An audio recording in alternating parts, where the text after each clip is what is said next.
अब chapter 2A का अगला सवाल है क्वेश्चन नंबर 10 और क्वेश्चन नंबर 10 में 3 भाग दिए गए हैं। इसमें सबसे पहला भाग इस प्रकार से लिखा हुआ है। तो क्वेश्चन नंबर 10 का पहला भाग इस प्रकार से लिखा हुआ है और बोला जा रहा है कि cos A का मान cos A बराबर में है 4/5 और हमें बताया जा रहा है कि त्रिकोणमितीय तादात्म्य का प्रयोग करके यानी त्रिकोणमितीय सर्वसमीका का प्रयोग करके cot A और cosec A का मान ज्ञात करें। तो सबसे पहले हम cot A का मान निकालने की कोशिश करेंगे। कॉट यहाँ पर लिख लेंगे सबसे पहले में कॉट ए और यहाँ पर ध्यान रहे इसका वैल्यू हम अन्य तरीके से भी निकाल सकते हैं, लेकिन हमें और कोई तरीका नहीं अपनाना है। यहाँ पर त्रिकोणमितीय सर्वसमीका का ही प्रयोग करना है।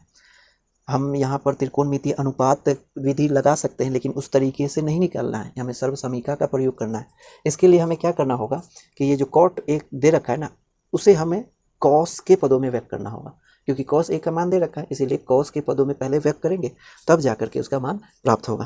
ठीक ना। तो इसलिए यहाँ पर कॉट और कॉस में रिलेशन इस तरीके से हम लिख सकते हैं, कॉस ए बट्टे साइन ए, यानी कॉट को कॉस ए बट्टे साइन ए में लिख सकते हैं।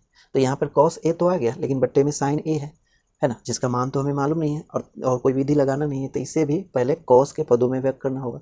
अब साइन और कॉस का जो रिलेशन होता है वो किस प्रकार से है, यहाँ पर हम देख सकते हैं इस तरीके से होता है साइन स्क्वायर थीटा प्लस में कॉस स्क्वायर थीटा बराबर में 1। तो यहाँ पर स्क्वायर चाहिए इन दोनों के रिलेशन के लिए, तो लगा देंगे स्क्वायर यहाँ पर इस तरीके से। कॉस को तो कुछ नहीं करना है, ऊपर वाले अंश को ऐसे ही छोड़ देना है, लेकिन नीचे में यहाँ पर क्या करेंगे, स्क्वायर लगा देंगे साइन स्क्वायर ए। तो यहाँ पर तो मान चेंज हो गया, इसलिए मान चेंज ना हो इसलिए हम स्क्वायर के साथ में रूट भी लगाएंगे। अब क्या होगा, ये होगा कॉस ए ऊपर वाला, लेकिन नीचे वाला कन्वर्ट हो जाएगा साइन स्क्वायर ए को हम कन्वर्ट कर सकते हैं 1 माइनस कॉस स्क्वायर ए में, ऐसे चेंज कर सकते हैं।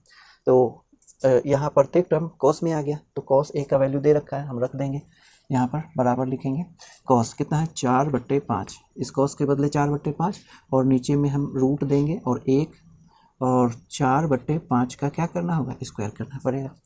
ठीक, तो यह हो गया 4/5 और बट्टे में हो गया 1 माइनस 16 और बट्टे में 25, क्योंकि स्क्वायर करेंगे तो ये होगा और रूट है। ठीक, इस तरीके से बराबर में 4/5 और इसका एलसीएम लेकर के सॉल्व करेंगे तो 25 माइनस 16 बट्टे में 25 और उसका रूट, इस तरीके से बराबर 4/5 और 25 में से कितना को घटाना है, 16 को, तो कितना होगा 25 में से 16 घटाएंगे तो 9 बचेगा और नीचे में बचेगा 25 और उसका रूट है बराबर में 4/5 बट्टे में 9 का वर्गमूल कितना हो जाएगा 3, तो लिखेंगे 3 और 25 का वर्गमूल हो जाएगा 5। ठीक ना। तो इसे हम क्या करेंगे, इसका हर ये है, 4 का हर 5 है और 3 का हर 5 है, तो उल्टा देंगे इस तरीके से 4/5 गुने 5/3। तो ये 5 से 5 कैंसिल हो गया, आंसर में क्या आ जाएगा बराबर में 4/3 आ जाएगा। ठीक ना। तो यहाँ पर कॉट ए का मान कितना आ गया 4/3, इस तरीके से हम निकाल सकते हैं इसका वैल्यू। ठीक ना। इसी तरीके से हमें क्या करना है कि कॉसेक का मान भी चाहिए, तो कॉसेक ए को लिख लेंगे यहाँ पर कॉसेक ए और सर्वसमीका का प्रयोग करके ही इसका भी मान निकालना है। तो कॉसेक कॉस के पदों में इसे पहले व्यक्त करना पड़ेगा, है ना। तो साइन यहाँ पर सेक, तो यहाँ पर कॉसेक और कॉस में कोई रिलेशन नहीं होता है ना, तो दूसरा रिलेशन हमें सोचना पड़ेगा। तो कॉसेक को पहले हमें क्या करना होगा, साइन में बदलना होगा। तो इसे हम इस प्रकार से साइन में बदल सकते हैं, क्योंकि साइन और कॉसेक के बीच जो संबंध है वो क्या होता है, व्युत्क्रम का संबंध है। ठीक ना, इस तरीके से। और यहाँ पर फिर साइन को कन्वर्ट करना होगा क्या चीज़ में, कॉस में, तो इस तरीके से ही कन्वर्ट कर सकते हैं। तो डायरेक्ट हम साइन के बदले क्या लिख सकते हैं, root of 1 minus cos square A. ठीक ना, तो यहाँ लिखेंगे 1/√1 माइनस कॉस स्क्वायर ए, ऐसे लिख सकते हैं। ठीक, बराबर में 1/, यहाँ पर 1 माइनस कॉस स्क्वायर ए है, तो कॉस का वैल्यू हो गया 4/5 और 4/5 सॉरी, यहाँ पर इसका स्क्वायर हो जाएगा और यहाँ पर इसका रूट हो जाएगा। ठीक है, इसे ढंग से लिखेंगे बट्टे और उसका रूट इस तरीके से। तो 1 है बट्टे में, इसका एलसीएम लेंगे और सॉल्व करेंगे तो यही आंसर आएगा। कितना आएगा, ये डायरेक्ट मैं लिख सकता हूँ इतना। ठीक ना, तो हो गया 3/5। ठीक, इसको सॉल्व करके इतना ही ना आएगा, अभी तो सॉल्व किया ना, देख यहाँ से ऐसे ऐसे ऐसे फिर ऐसे, तो कितना आया 3/5, तो डायरेक्ट लिख सकते हैं ना, कोई दिक्कत नहीं ना। फिर कितना आ गया, इसका हर कितना है, ये जो 5 है इस 3 का हर है, इस 1 का हर कितना होगा 1, और उसके बट्टे में है 3 तो लिखेंगे 3, और उसके बट्टे में है 5। तो फिर इसे कन्वर्ट कर देंगे, यहाँ पे लिख लेंगे, यहाँ जगह नहीं है यहाँ लिख लेते हैं, ठीक ना, बराबर 1/1 और इसे पकड़ के उल्टा देंगे तो ये हो जाएगा 5 ऊपर और नीचे 3, तो कितना हो गया 5 एकम 5 और 3 एकम 3, ठीक ना। लिखेंगे अतः कोसेक ए बराबर कितना हो गया 5/3, ठीक ना। तो इस तरीके से हम त्रिकोणमितीय सर्वसमीकरणों का प्रयोग करके इन दोनों को सॉल्व कर सकते हैं, ठीक।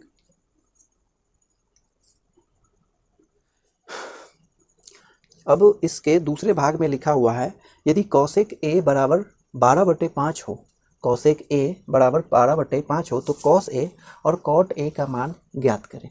तो यहाँ जो कॉस ए और कॉट ए का मान निकालना है, जहाँ कौशिक ए बराबर 12/5 है, तो यहाँ हमें क्या करना होगा कि यहाँ भी त्रिकोणमितीय तादात्म्य का प्रयोग करना है, यानी त्रिकोणमितीय सर्वसमीकरण का प्रयोग करके ही निकालना है, क्योंकि बोला जा रहा है, ठीक ना। इसलिए हमें तादात्म्य का प्रयोग करके ही इसका वैल्यू निकालना है। तो इसके लिए हम क्या करेंगे कि सबसे पहले हम कॉस को लिख लेते हैं, कॉस ए है, इसका वैल्यू अगर चाहिए तो इसे कन्वर्ट करना होगा, चेंज करना होगा, बदलना होगा कौशिक के पदों में, ठीक ना। कौशिक के पदों में पहले व्यक्त करेंगे, तब उसी विधि से हम निकाल सकते हैं, निकालना है हमें, निकाल सकते नहीं, निकाल तो कई विधि से सकते हैं, त्रिकोणमितीय अनुपात विधि भी लगा सकते हैं, लेकिन यहाँ पर हमें त्रिकोणमितीय सर्वसमीकरण का प्रयोग ही करना है।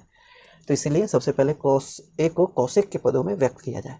तो हम जानते हैं कि कौशिक और कॉस का कोई भी रिलेशन ज्ञात नहीं है, इसीलिए हम क्या करेंगे, कुछ दूसरा रिलेशन सोचेंगे, लेकिन साइन और कौशिक का रिलेशन है, इसलिए इसे हम पहले क्या कन्वर्ट कर देंगे, साइन में कन्वर्ट कर देंगे। तो साइन में कन्वर्ट करने के लिए एक रिलेशन सर्वसमीकरण होता है, क्या, यही sign square theta plus cos square theta बराबर में 1, ठीक ना। तो यहाँ पे स्क्वायर चाहिए तो स्क्वायर पहले लगाएंगे, कॉस स्क्वायर ए ऐसे लगा देंगे, लेकिन इसका तो मान भी चेंज हो जाएगा, इसीलिए क्या करेंगे, रूट भी लगा देंगे।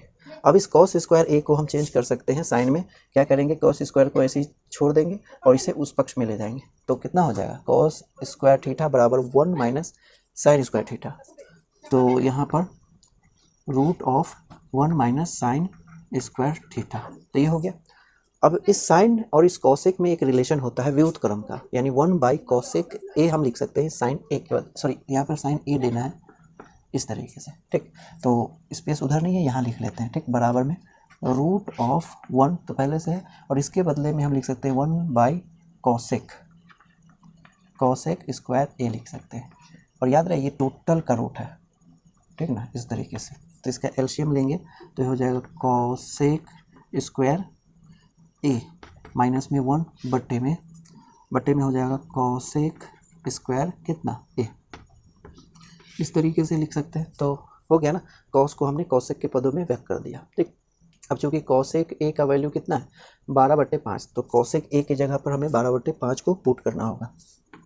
तो यहाँ से हम लिख लेते हैं, क्योंकि कॉसेक ए का स्क्वायर है तो यहाँ पर 12/5 का स्क्वायर हो जाएगा और माइनस में 1, और उसके बट्टे में है कितना 12/5 का स्क्वायर, इस तरीके से, और टोटल का है रूट, इस तरीके से देंगे, बराबर लिखेंगे यहाँ 44 यानी 144/25 माइनस में 1, और बट्टे में 144/25 सॉरी।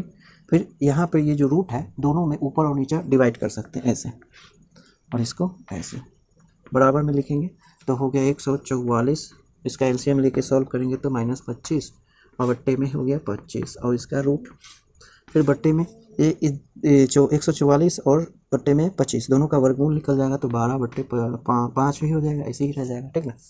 इसे हटाएंगे तो कितना है 14 में से 5 घटाएंगे तो 9 बचेगा, फिर यहाँ पर 13 में से 2 घटाएंगे यानी 3 बचेगा ना, यहाँ इसको दिया तो यहाँ बचा 3, और 3 में से 2 घटाएंगे तो कितना होगा 1, और 1 तो है ही, और उसका रूट, फिर बट्टे में 25, तो 25 का वर्गमूल निकल जाएगा तो बचेगा कितना 5, एक बार लिख ही लेते हैं 25 और टोटल का रूट, इस तरीके से, और बट्टे में 12/5।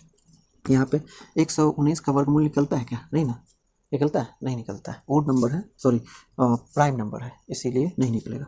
अब बट्टे में 25 का तो निकल जाएगा ना, इसका रूट रह जाएगा, लेकिन 25 का 5 निकल जाएगा, फिर बट्टे में 12 और बट्टे में 5, क्या करेंगे कि उल्टा देंगे, इसका हर ये 5 और 12 का हर 5 है, ठीक, उल्टा हम ऐसे भी काट सकते हैं, बराबर में कितना हो जाएगा 119 और बट्टे में 12। ठीक, तो यहाँ पर कॉस ए का मान कितना हो गया, यहाँ पर लिखेंगे तो कॉस ए बराबर में 119 का रूट और बट्टे में 12। ठीक ना।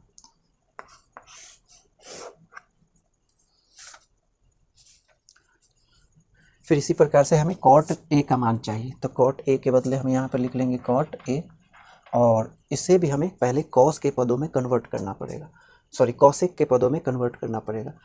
और हम जानते हैं कि कॉसेक और कॉट का जो रिलेशन होता है एक सर्व समीकरण से संबंधित होता है, वो होता है कॉसेक स्क्वायर ए माइनस कॉट स्क्वायर ए, है ना। थीटा के बदले हम दे सकते हैं ए, इस तरीके से। तो यहाँ पर स्क्वायर चाहिए इन दोनों के बीच के रिलेशन को दर्शाने के लिए, तो यहाँ पर तो स्क्वायर नहीं है, स्क्वायर लगाएंगे। कैसे, कॉट स्क्वायर ए ऐसे लिखेंगे, लेकिन यहाँ तो मान भी चेंज हो जाएगा, इसीलिए यहाँ पर रूट भी लगा देंगे। ठीक ना।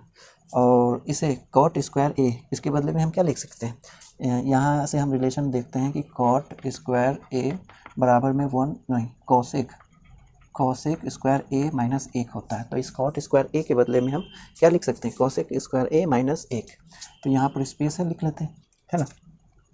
तो ये हो जाएगा इस तरीके से कॉसेक स्क्वायर ए माइनस 1। ठीक, फिर आ गया कॉसेक के पदों में। ठीक ना। तो यहाँ कॉसेक के बदले में हम कितना रखेंगे, 12/5। तो या कितना हो गया, 12/5, उसका स्क्वायर और माइनस में 1 और टोटल का रूट। फिर 12 का वर्ग करेंगे तो 144 और बट्टे 5 का वर्ग करेंगे तो 25 और माइनस में है 1 और टोटल का रूट। फिर बराबर लिखेंगे, इधर स्पेस नहीं है, हाँ है, यहीं भी लिख सकते हैं। ऐसे लिखेंगे तो 144, इसका एलसीएम लेंगे तो हो गया 25 बट्टे में 25 और उसका टोटल का क्या हो जाएगा, रूट हो जाएगा। फिर इसके बाद यहाँ लिख लेंगे 144 में से 25 घटा देंगे तो कितना हो जाएगा, 119 रह जाएगा, 119 और बट्टे में है 25 और उसका रूट, स्क्वायर रूट होगा। यहाँ 119 है, इसका वर्गमूल नहीं निकल सकता, इसीलिए हमें इसी प्रकार से रूट में ही रहने देंगे, लेकिन 25 का वर्गमूल निकल जाएगा 5। ठीक है, इसीलिए कॉट ए का मान कितना हो गया, 119 का रूट बट्टे में 5 लिखेंगे। तो कॉट ए बराबर में 119 का रूट बट्टे में 5, ये हो जाएगा कॉट ए का मान। ठीक है ना। अब क्वेश्चन नंबर 10 का तीसरा भाग इस प्रकार से, इसमें कहा जा रहा है यदि कॉट थीटा बराबर में 7/8 हो तो 1 प्लस साइन थीटा गुने 1 माइनस साइन थीटा बटे 1 प्लस कॉस थीटा गुने 1 माइनस कॉस थीटा का मान ज्ञात करें। यानी इसका प्रयोग करके हमें इसका मान ज्ञात करना है। ठीक ना। तो यहाँ पर इसका जो मान है, जिसका मान निकालना है, हम यहाँ पे लिख लेते हैं, क्या है वो है 1 प्लस साइन थीटा और 1 माइनस साइन थीटा, इस तरीके से। बट्टे में है 1 प्लस कॉस थीटा और इंटू में है 1 माइनस कितना कॉस थीटा, इस तरीके से। तो यहाँ पर देख रहे हैं 1 प्लस साइन थीटा और गुने में 1 माइनस साइन थीटा। ये कुछ इस प्रकार से नहीं है, इस प्रकार से बीजगणित यहाँ पर हम जानते हैं कि a प्लस बी और गुने a माइनस बी, इसकी जो आइडेंटिटी होती है वो कितनी होती है, ए स्क्वायर माइनस बी स्क्वायर, इस तरीके से होती है। ठीक ना। तो यहाँ भी तो उसी तरीके का है, ए की जगह पर कितना है 1 है और बी की जगह पर कितना है साइन थीटा है। ठीक, इसी प्रकार से ये भी, और नीचे भी उसी तरीके से। तो हम इसे कन्वर्ट कर सकते हैं, इस तरीके से लिख सकते हैं। तो ए का स्क्वायर यानी 1 का स्क्वायर हो जाएगा, माइनस में बी का स्क्वायर होता है ना, यहाँ पर बी कितना है साइन थीटा, तो लिखेंगे कितना साइन थीटा का स्क्वायर। ठीक, फिर नीचे में भी उसी प्रकार से है, 1 की जगह पर है 1 तो 1 का स्क्वायर और माइनस, और बी की जगह पर है कॉस, तो यहाँ पर कॉस थीटा का स्क्वायर हो जाएगा। ठीक, बराबर में ये 1 का स्क्वायर 1 और साइन स्क्वायर थीटा और बट्टे में 1 minus cos square theta. 1 minus sine square theta जो होता है कॉस स्क्वायर थीटा के बराबर होता है। तो इसके बदले में हम क्या लिख सकते हैं, कॉस स्क्वायर थीटा, और 1 माइनस कॉस स्क्वायर थीटा बराबर होता है साइन स्क्वायर थीटा की, तो लिख सकते हैं कितना साइन स्क्वायर थीटा। ठीक, अब दोनों का ऊपर नीचे दोनों पर स्क्वायर है, दोनों का स्क्वायर कॉमन लेंगे तो क्या हो जाएगा कॉस थीटा और बट्टे में साइन थीटा और उसका कॉमन स्क्वायर है। ठीक, तो यहाँ पर देख रहे हैं कि कॉस थीटा बटे साइन थीटा, ये एक संबंध को यानी एक रेशियो को बताता है जो कितना के बराबर होता है, कॉट के। तो बराबर में हम लिख लेंगे यहाँ पर बराबर, तो cos थीटा और बटे sin थीटा बराबर होता है कितना के cot थीटा के, तो cot थीटा का स्क्वायर हो जाएगा। ठीक, अब यहाँ पे cot थीटा जो होता है कितना के बराबर दिख रहा है यहाँ पर 7/8 के, तो cot थीटा के बदले में कितना रखेंगे 7/8 और उसका स्क्वायर, तो 7 का जो वर्ग करेंगे तो हो गया 49 और 8 का 64 है ना, तो इसीलिए इतना का वैल्यू कितना हो गया ये हो गया। ठीक, तो आंसर हो गया 49/64।